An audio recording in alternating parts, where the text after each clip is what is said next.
not an immediate crisis situation, CAFA does operate a 24-hour crisis line. So anyone can call us at either 480-982-0196 or a toll-free number at 1-877-982-0196. Now, if it's not a crisis, if someone just kind of wants to reach out and learn about what we're doing and kind of gauge what their unique needs are, they can also call our office line.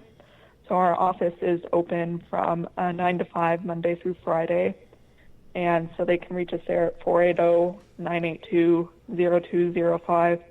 Or they can come to our office right here at 185 North Apache Trail, Suite 1 in Apache Junction. And we're happy to, set them up with an intake and have them talk with an advocate and just learn about what we have available. And now you mentioned training also for organizations or groups and stuff like that. I mean, how does that start up? Because, there's a lot of groups that probably would help or would like to be able to help that just don't know how to start. They don't know how to go about it. Mm-hmm. So the first step is just to reach out to me or to anyone in my office. My email is Dorian, DORIANT, as in Townsend, at CAFAAZ.org. And most of the trainings that we've done in the past year is an organization reached out to us, or we went to a community meeting, let people know that the trainings are available, and they expressed interest. And that's something where really we just have that initial conversation, find out what a group is interested in, and we tailor the training accordingly. So as an example, some of the local 55-plus communities have invited us to come and speak about domestic violence one-on-one, and some of them have asked us specifically to talk about elder abuse, and we've gone and presented on that. We've done presentations with most of the local community colleges, including Central Arizona College, Mesa Community College. And we've also done trainings at the libraries and at different public facilities. So we really make it open to anyone in the community to reach out to us, and we are happy to put together something that's tailored to the unique needs of that population. So for organizations, say that, we were lucky enough to get you on the show tonight. Say an organization in the area wanted to actually have you come speak to their members. Is that a possibility also to kind of do what we're doing tonight, give information and get people involved? Yes, it is. Yeah, that's a big part of our community outreach efforts. So we're always happy to come and talk to any group. Well, it sounds like you're going to be in an LD16 meeting soon. Set it up. I'll have you at one of our meetings I'm here in the happy to near come and future. Because it is. It's very important. It's very important, and it's not something that you see a lot of in the news. So a lot of people may just not be aware of the problems and of the actual issues involved. And awareness is much easier to deal with if you actually have the information to get out there so that people can understand it. Now, so you deal with families, with kids and stuff like that. So some of the things that you're nonprofit, and of course you're going to need help from the community. Do you get help from like our city government or our police force, stuff like that? Yes, we do. And actually we have partnerships with multiple police departments. So we partner very closely and actually have a memorandum of understanding with the City of Apache Junction Police Department. We've also worked with Florence Police Department, Casa Grande Police Department, Maricopa Police Department. And actually with Maricopa, we're looking at the possibility in the future of having a satellite office in the city of Maricopa for our sexual violence services. And so our police partners are very important to the work that CAFA does. And one thing that we're looking at ramping up is we do a fair number of on-scene response calls. So when the police get a call that is related to domestic violence or sexual violence, they will actually call us and we will come out and assist the person on site with services. So right now, our staff are primarily during the day. We do respond to like absolute emergency calls during the evening hours. But normally, all of the police know about CAFA. They're able to give people who have been victims, who have had the police called out, CAFA's contact details, and we work very closely with the police and with people who have had that immediate incident of domestic violence or related violence or sexual assault. So we have been very, very fortunate to get quite a bit of support from the police and from the city government. The city of Apache Junction is a big supporter of CAFA, and we're branching out.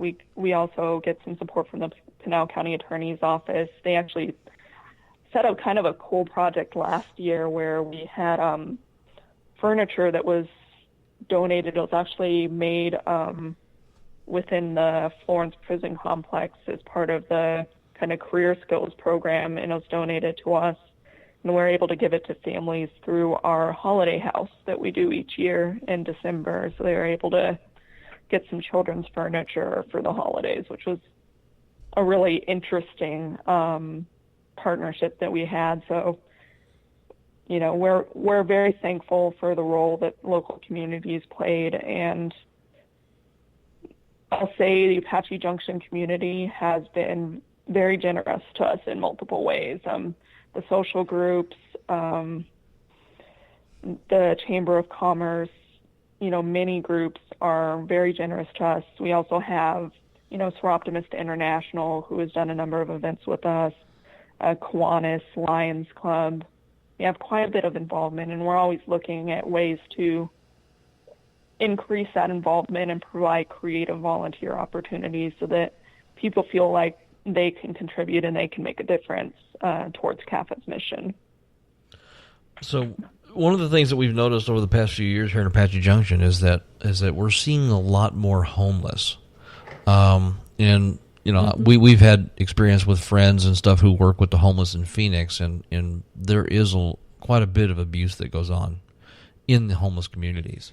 Now, do you guys have some of that happening? I mean, do you have people that are homeless, interacting with you and trying to get out of that type of a mess too? Yes, we do. And actually, out of our outreach office at 185 North Apache Trail, we do food boxes, and those are available to anybody. You don't have to have experienced domestic or sexual violence. You just have to be experiencing food insecurity. And quite a few of the people that come and get our food boxes either homeless or are in immediate danger of becoming homeless. And with those, they can actually get a food box up to once a week. So they can access that relatively often. And that's through a partnership with United Food Bank, and actually kind of a weird partnership with Transfiguration Church. They have a chili farm, and they make this high-quality red chili powder and sell it, and then the proceeds go to support our food box program. So it was an interesting partnership, and we're thankful for that because we are able to provide so much food support in the community. Beyond that, we are a member of the Apache Junction Chronic Homeless Committee and a member of United Way of Pinal County's Apache Junction Empowerment Group, which is for agencies that serve people who are at risk of homelessness. Mm-hmm. So it's very intimately tied, and especially with women who are homeless, the vast majority of homeless women have experienced domestic violence. Right. So they're not the same, but there's a lot of overlap, and we recognize that overlap and try to make sure that we are able to serve people who are experiencing either, depending upon what their immediate concerns are. So, do you guys? Do you guys have like? Well, I wouldn't say food drives, but I mean, obviously, you guys probably accept donations of things that will help the people that come to you, clothing, toiletries. I mean, anything like that, correct? Yes, we do. So our biggest needs, I would say, as far as kind of the in-kind contributions, um, this will sound a little weird and probably isn't what you'd immediately think of, but laundry detergent is liquid gold to us. Um, because we have people who come to us and live in our shelter, and we always give them a thing of laundry detergent when they come in. And then we help them get set up with resources and with benefits, and usually get them on Access and off SNAP. But SNAP doesn't cover laundry detergent, and laundry detergent is pretty expensive. Yeah. And so that's always a constant need, is laundry detergent for our shelter participants, because they're there for 4 months, and one thing of laundry detergent doesn't make it last the entire 4 months.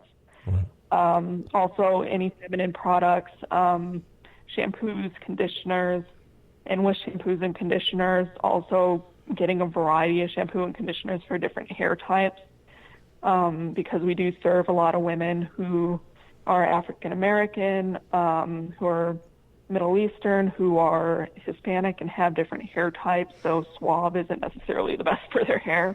Right. So having that just as kind of an added comfort to our shelter participants is great. And then, of course, it's not as sexy as doing an in-kind drive, but monetary contributions do help with the most immediate concerns. So that's something that can really help us. And there's creative ways to do that, too. Like today, actually, as we speak, over at Alamo Draft House in Chandler, they're doing a big thing with the launch of Guardians of the Galaxy Volume 2, where Star-Lord's there in the lobby, and for a donation, you can get your picture taken with Star-Lord, and those donations are going to CAFA. So there's always creative ways of supporting CAFA, and we're always happy to talk about, some unique ways to do that.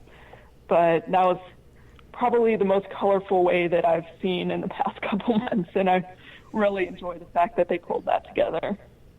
Well, when you speak about doing creative stuff, I mean, do you guys do events with other organizations? Because Karen and I are friends with some people in the cosplay community that do Comic-Cons and stuff like that.